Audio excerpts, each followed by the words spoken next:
Bismillahirrahmanirrahim. Astaghfirullahaladzim. Astaghfirullahaladzim. Astaghfirullahaladzim. Min azim wa natubu ilaih. Asyhadu an la ilaha illallah wa asyhadu anna Muhammadar Rasulullah.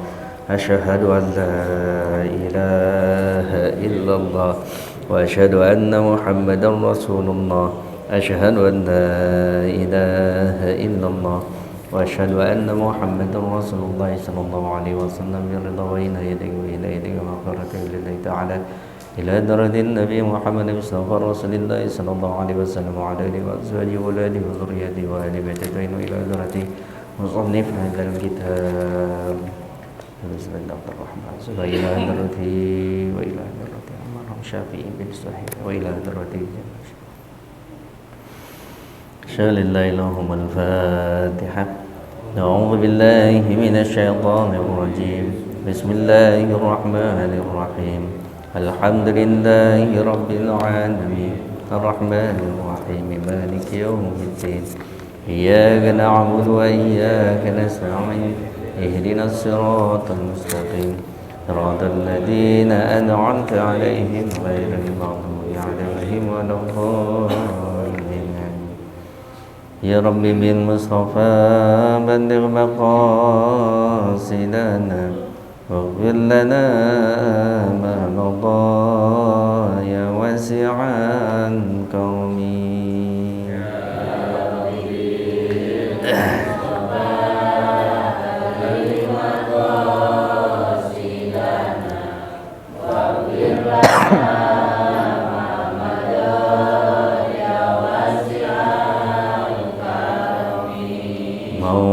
Ya salli wa sallim daiman abada ala habibika khairil khalqi kullihim.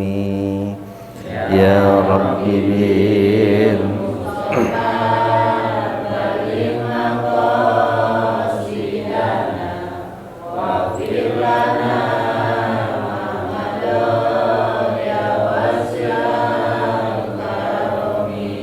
الحبيب الذي ترجى شفاعته لكل هول من الأهوال مقتحم. يا رب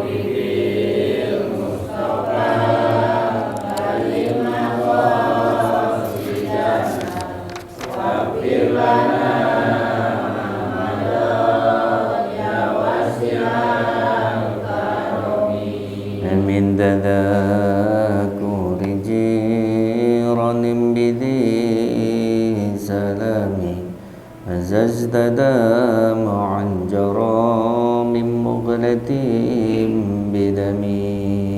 يا رب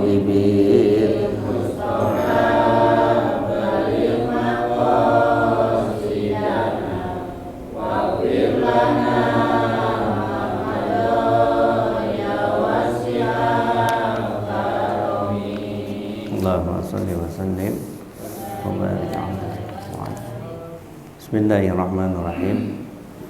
Kita melanjutkan sifatul ibadur rahman. Sifat berikut dari sifat ibadur rahman yaitu qala al-musannif rahimahullahu ta'ala wa nafa'ana bihi wa bi'ulumihi fid dharain amin. Sifat berikutnya yaitu al-ibtihalu ila Allah ta'ala. Al-ibtihalu ay ad-du'a'u ay al-munajatu ila Allah ta'ala, doa bermunajat kepada Allah Subhanahu wa ta'ala.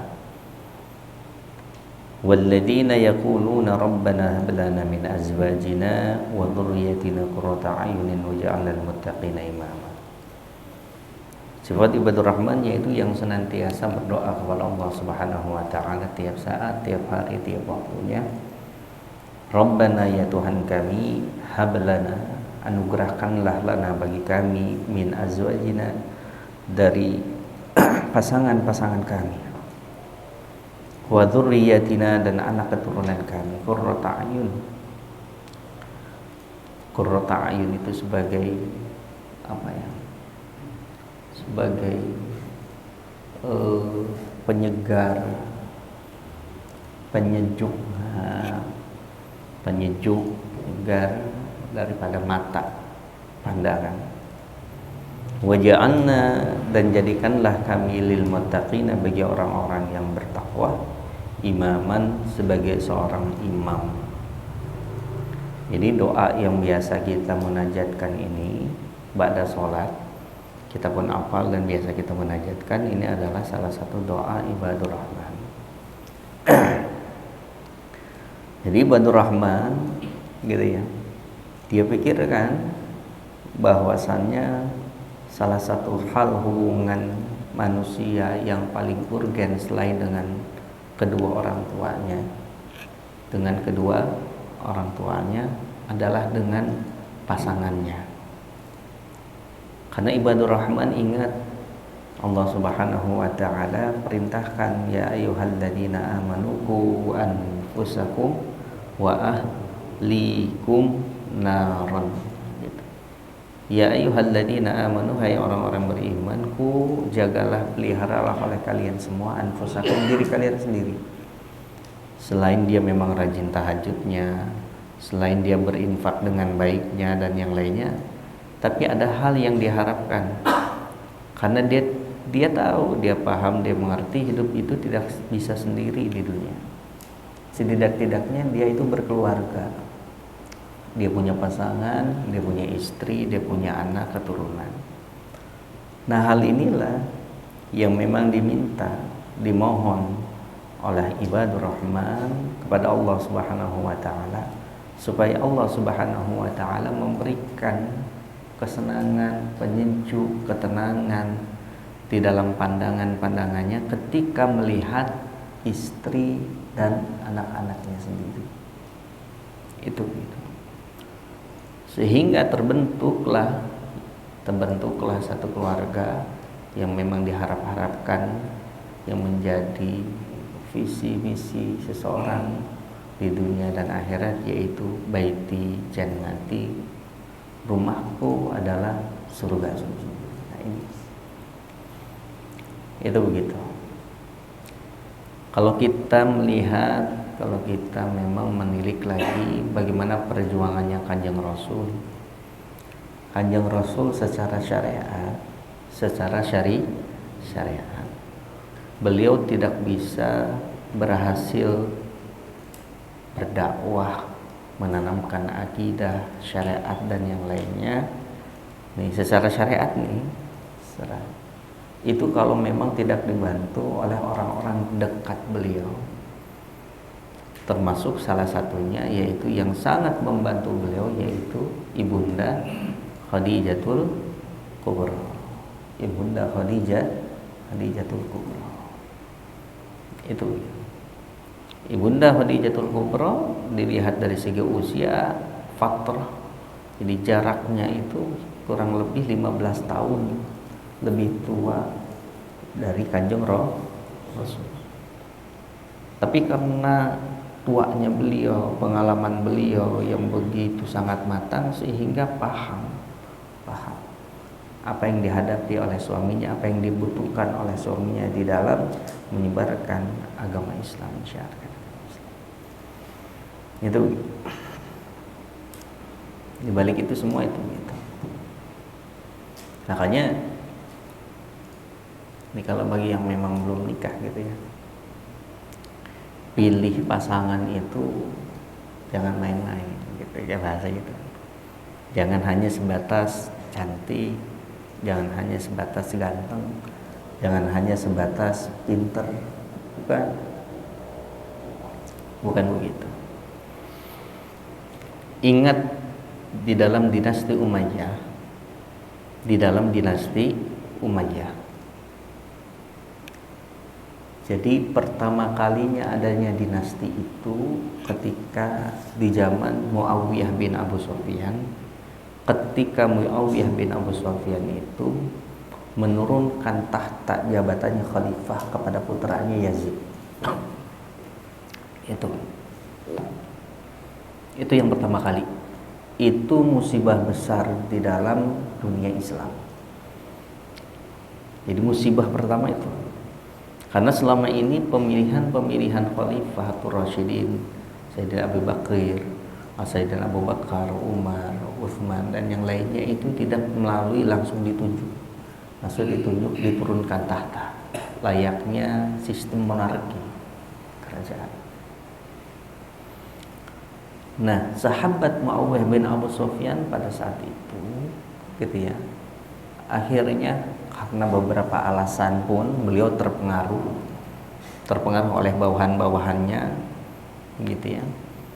Akhirnya mengangkat putranya Yazid bin Muawiyah untuk menggantikan kedudukannya sebagai khalifah. Padahal sebelumnya beliau sudah berjanji dengan Sayyidina Hasan bin Ali bin Abi Thalib bahwasannya ketika Muawiyah bin Abi Sufyan sudah selesai, maka khalifah atau jabatan khalifah tersebut akan dikembalikan kepada ahli bait. Itu dalam sejarah itu begitu. Namun karena rayuan bawahan-bawahan yang khawatir apabila kekhalifahan ini balik kepada ahli bait, maka jabatan, tunjangan, fasilitas, sarana prasarana yang biasa mereka dapatkan, biasa mereka peroleh itu akan hilang, ya, dengan kebijakan yang ada. Akhirnya mereka diantaranya merayu Muawiyah supaya mengangkat Yazid, salah satu putranya. Ternyata memang Allah Subhanahu wa taala perlihatkan ketika Yazid menjadi khalifah pada saat itu. Nah, ketika Yazid diangkat menjadi khalifah pengganti Muawiyah, itulah mulai terbentuk namanya dinasti kerajaan. Namanya dinasti. Bukan pure, bukan murni lagi kekhalifahan Ar-Rasyidin.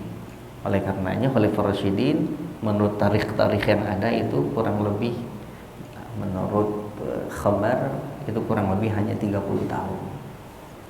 30 tahun sampai Sayyidina Hasan pun dimasukkan. Nah, di peristiwa Yazid inilah, Yazid, di masa pemerintahan Yazid inilah, menurut khabar, kelakuan dari Yazid ini kurang layak sebagai seorang khalifah. Banyak terjadi fitnah, yang diantaranya fitnah pembunuhan, pembenggalan dari Sayyidina Husain di Karbala, itu di waktu pemerintahan Yazid. Di waktu pemerintahan Yazid pada saat itu. Walaupun pelaku pembenggalannya bukan langsung beliau, tapi menurut khabar-khabar itu perintahnya itu kan langsung dari atas sampai tidak tersisa. Hanya beberapa yang tersisa pada saat itu, yang menjadi pada waktu pembenggalan Karbala itu yang menjadi saksi, yaitu Sayyid Ali Zainal Abidin. Sayyid Ali Zainal Abidin waktu itu usianya sekitar 7 tahunan, dibawa ke Karbala.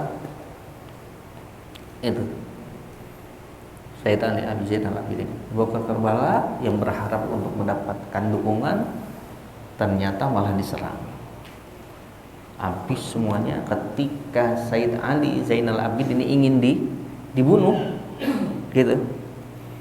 Ternyata tentara melihat Sayyid Ali Zainal Abidin sedang demam, sakit, sehingga di tentara Allah Subhanahu wa taala berikan hidayah supaya nggak tega, dibiarkan. Jadi tidak semua keturunan Sayyidina Husain itu yang meninggal. Hanya para jalur sanad-sanad Hababi itu ya masih ada. Apalagi dari Sayyidina Hasan. Itu begitu. Apakah di Karbala seluruhnya meninggal? Tidak. Itu terutama keturunan. Memang betul semua orang tua, perempuan, anak semuanya. Tapi salah satunya Sayyid Zainal Ali Zainal Abidin. Itu begitu sampai beliau hidup menjadi orang yang kaya, menjadi orang alim, menjadi pemimpin. Sayyidina Ali Zainal Abidin, dan orangnya itu nggak macam-macam, nggak ada dendam. Ali Zainal Abidin luar biasa. Itu. Nah, Kenapa Yazid seperti ini? Yang menjadi pertanyaan begitu. Kenapa kok Yazid ini seperti ini? Muawiyah bin Abu Sufyan seperti diketahui, sahabat itu yang namanya punya pasangan itu bukan cuma satu. Punya istri itu bukan hanya satu. Rupanya ditilik-tilik lagi, dilihat-lihat lagi, ibunda Yazid ini adalah seorang badui. Seorang badui. Kalau bahasa kita tuh dusun. Dusun. Yang di dalam pendidikan karakternya, di dalam akhlaknya. Orang badui dulu apalagi di Arab terkenal dengan keras, sifatnya yang keras. Sehingga namanya seorang khalifah sempat nggak untuk bermain dengan para putranya? Belum tentu, dengan kesibukannya yang sangat luar biasa. Apalagi zamannya Muawiyah bin Abu Sufyan, kekuasaan Islam pada saat itu sudah cukup lebar. Nah, yang sangat concern pada saat itu mempengaruhi akan pendidikan anaknya adalah istrinya. Nah, notabene ternyata istrinya adalah seorang yang memang di dalam karakter keilmuan akhlaknya itu kurang baik, sehingga berpengaruhlah kepada Yazid ini. Makanya hati-hati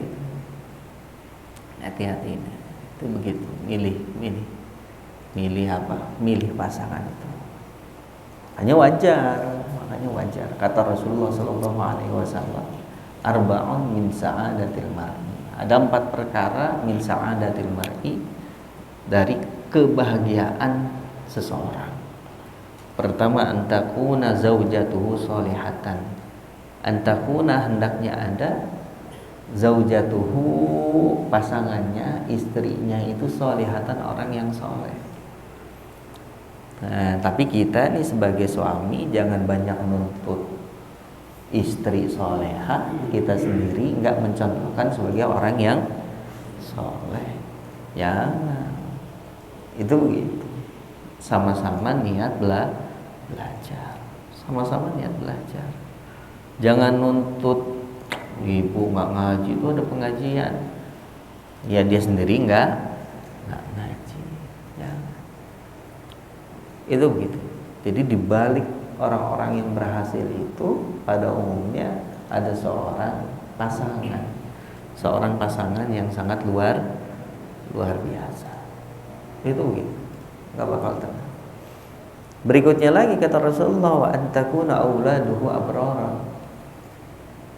Gitu. Kebahagiaan seseorang yang kedua yaitu antakuna auladuhu, anak keturunannya itu abrara, yang berbakti. Kalau kita Pak Bu sekalian ingat anak kita kurang berbakti, berarti dulu kita ingat dulu kita bagaimana. Karena itu hukumnya kausalitas. Hukumnya apa? Kausalitas, sunatullah. Kita senyum akan diberikan senyum. Tapi kalau kita merem, maka kita akan diberikan merem. Itu begitu. Makanya kata ada satu makalah, birru aba'akum tabirru abna'akum.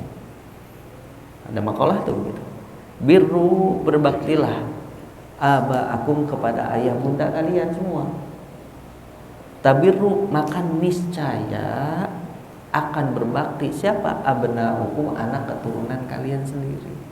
Jangan berharap anak kita bisa mau berbakti ke kita kalau dulu memang kita sendiri nggak berbakti kepada orang tua kita. Nah, terus bagaimana? Apakah terlambat? Nah, berarti yang harus diperbaiki adalah diri kita sendiri. Jangan terlalu banyak menuntut ke anak. Gitu. Generasi kita akan bisa lebih baik kalau kitanya memang berusaha untuk baik. Nah, kemudian lagi kebahagiaan seseorang yang ketiga, wa antakuna khulata'uhu sholihin. Hendaklah khulata'uhu, orang-orang yang memang bermajelis dengannya, duduk dengannya adalah orang sholihin, orang-orang yang soleh. Kalau kita duduk sama orang yang nggak soleh, yang ahli maksiat, seenggak-enggaknya itu gitu ya. Energi negatifnya kita ini katepa. Apa katepa? Nular. Nular Pak, Bu sekalian.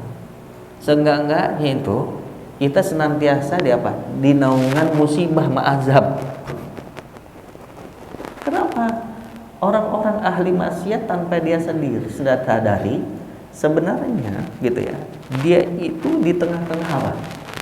Di tengah-tengah sorotan apa? Sorotan azab. Itu begitu. Karena Allah itu kan turunkan bala kepada semua orang. Ada balaan. Bagi orang yang beriman berupa balaan, hasanan bala yang baik. Tapi kalau kepada orang yang memang tidak beriman dan memang ahli maksiat, balaan sayyi'an, maka yang akan selalu memantau dia, akan selalu melihat dia itu balaan sayyi'an, bala yang enggak baik. Makanya mohon maaf, para kiai-kiai sepuh dulu itu kalau nemuin orang itu pasti pilih-pilih. Coba Bapak Ibu sekalian datang deh ke Buya Dimyati almarhum, Buya Bustomi, Buya Armin, daerah Banten, gitu kan ya, daerah Banten, atau daerah-daerah Jawa Tengah, Jawa Barat, Jawa Timur. Kalau pengen nemuin kiai itu susah, bisa nunggu seminggu, 2 minggu, bahkan nggak ketemu. Bukannya kiainya nggak ada di situ, bukan kiainya nggak ada di tempatnya, tetapi karena tahu yang datang ini bawa apa? Bawa sampah. Sampahnya mending setegerobak, sampahnya bertonton. Bertontonnya gimana? Iya, berkol-kol di bawah sampah, cuman buat ngasih sampah. Nah kiai ini buat ngebersihin, ntar orang ini enak lagi, urusannya enak lagi. Nah kiai ini ditinggal ngebersihin sampah. Resiko. Makanya Bapak Ibu sekalian, datengin jalisul ulama, datengin ulama, duduk walaupun kita nggak ngapa-ngapain. Waraqibuhu, kata Rasulullah. Jalisul ulama, duduk sama ulama, waraqibuhu, dan apa? Temuin nih antara apa? Ini apa namanya? Dengkul. Maksudnya itu dekat sama dia, biar nempel, biar berkahnya. Kenapa? Kalau kita dekat dengan ulama, kita dekat dengan para kiai, dengan para habaib yang betul-betul ikhlas, yang baik, maka kita selalu dipantau dengan energi-energi positif dan para malaikat rahmat. Kan tidak sedikit di antara kita silaturahim dengan para alim ulama, kita nggak zikir, kita nggak puasa, tapi hajatnya ngalir, hajatnya kabul. Padahal kita nggak harus berlelah-lelah untuk narik-narik tasbih, kita nggak harus berlelah-lelah untuk sholat sunnah. Karena kenapa? Karena ulama ini dekat dengan kita, ulama tersebut apalagi kita bisa memberikan hati, kesan yang baik kepada ulama tersebut, dia yang munajat kepada Allah Subhanahu wa taala. Nah, beda lagi kalau kita dekat dengan ahli maksiat yang tadinya hajat kita udah pengen bener, akhirnya terpending karena udah terdahulu. Itu bahayanya kita, gitu ya. Bahayanya diantaranya berkumpul dengan ahli maksiat. Kemarin minggu lalu saya sudah sampaikan, gitu. Jangan jadi pahlawan kesiangan. Dulu memang ada beberapa kiai-kiai yang memang dia itu dakwahnya itu di kafe, dakwahnya itu di tempat diskotik, di hotel-hotel, ada kiai-kiai kan gitu.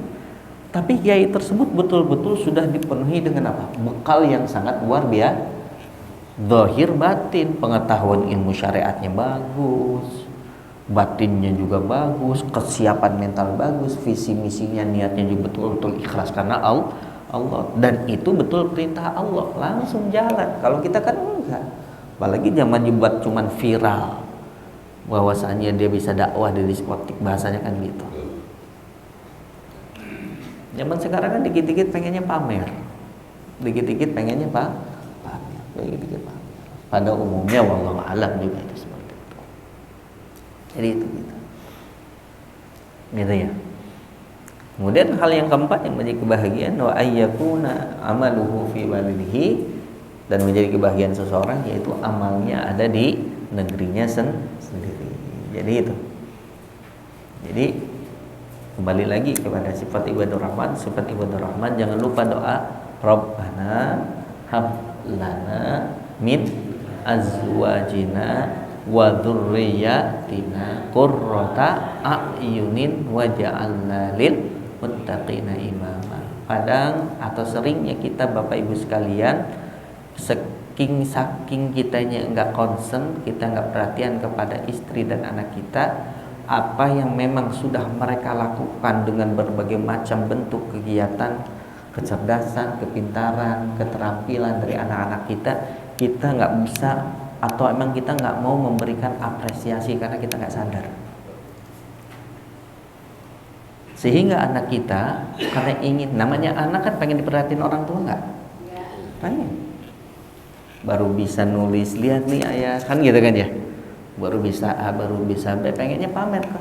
Yang paling pertama kali dipamerin siapa? Orang tuanya, bukan yang lain. Karena belum tentu ke yang lain dia itu mau pamer, belum tentu berani. Tapi kalau sama orang tuanya dia pamer. Nah, repotnya kita berlaku sebagai orang tua itu jarang, bahkan tidak memberikan apresiasi kepada anak kita sendiri, sehingga anak kita nggak mau berkembang. Orang ayah sama ibu saya aja cuek kok, biarin aja. Nah, kita lihat anak begitu, akhirnya kita sangka males. Karena kenapa? Kita biasa menstandarkan dalam tugas-tugasnya itu layaknya standar kita, orang tua, padahal anak tersebut udah bisa buang sampah aja, udah alhamdulillah, mau aja buang sampah itu alhamdulillah, satu pekerjaan, tugas rumah tangga yang luar biasa. Bukan hanya dituntut kepintaran akademisinya, tetapi apa? Keterampilannya di dalam karakternya, pembentuk karakternya. Itu begitu. Bapak Ibu sekalian, kejadian Yazid kira-kira ini orang pinter nggak? Pinter. Dalam akademisinya pinter nggak? Pinter. Namanya keluarga kerajaan. Tapi ternyata kok jadi seperti itu, karena nggak punya karakter akhlak yang baik. Gitu, nggak punya karakter akhlak yang baik. Nah itu alhamdulillahirabbil alamin. Nah, baik. Alhamdulillah sudah pukul 5:03. Mungkin sebelum ditutup ada yang ingin bertanya, monggo silakan. Alhamdulillah. Baik. Pukul 5:18. Mudah-mudahan ada manfaatnya. Mudah-mudahan ada manfaatnya bagi kita semua. Nah, sekali lagi jaga lisan kita, jangan pernah kita hal-hal yang tema-tema tertentu yang akhirnya diarahkan atau disinggung tentang Rasulullah SAW. Itu begitu. Sekilas kalau mendengar yang pertanyaan tadi merasa tersinggung, ya gitu. Nah, miras ini, kata-kata miras ini jangan sampai diuntai dengan kata-kata yang sangat mulia, yaitu Rasulullah. Itu sangat mulia, sangat mulia. Mudah-mudahan ada manfaatnya. Allah Subhanahu wa taala ngampuni dosa-dosa kita semua. Al-Fatihah. A'udzubillahi minasyaitonir rajim. Alhamdulillahirabbil alamin. Iyyaka na'budu wa iyyaka nasta'in. Allahumma shalli wa sallim wa barik ala sayyidina wa habibina wa syafiina wa dhakrina ala Muhammad. Allahumma ij'al jam'ana hadha jam'an marhuman wa tafarraqana min ba'dihi tafarruqan ma'suman wa la taj'al fina wa la ma'ana syaqiyan wa la matrudan wa la mahruman bi rahmatika ya arhamar rahimin. Allahumma ij'alna wa auladana min ahli al-ilmi wa ahli al-khair wa la taj'alna wa iyyahum min ahli syarri wa dhair innaka 'ala kulli syai'in qadir. Allahumma iftah bainana wa baina qaumina bil haqqi wa anta khairul fatihin. Allahumma rabbana hab lana min azwajina wa dhurriyyatina qurrata a'yunin waj'alna lil muttaqina imama. Rabbana atina fid dunya hasanah wa fil akhirati hasanah wa qina adzaban nar. Wassallallahu ala sayyidina Muhammadin nabiyil ummi wa ala alihi washabbihi wa baraka wasallam. Walhamdulillahi rabbil alamin. Subhanallahumma wa bihamdika asyhadu an la ilaha illa anta astaghfiruka wa atubu ilaika. Wallahu a'lam bishawab. Assalamualaikum warahmatullahi wabarakatuh. Sallallahu alaihi